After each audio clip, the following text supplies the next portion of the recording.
I failed at coaching for 4 years as a Christian because I felt scared to get into sales and to make people feel uncomfortable and to even just tell people that I wanted them to pay me. And I learned this one thing that helped me get over it, and it changed my life. So back up a little bit. I wanted to help people, right, as a Christian coach. And the way I started was getting certified. Not important, right?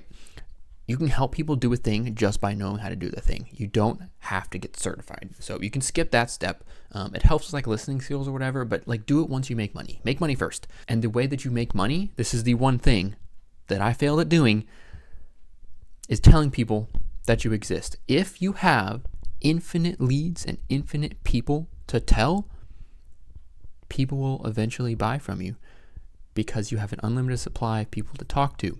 If you have, an amazing thing you're offering, an amazing delivery, both important things.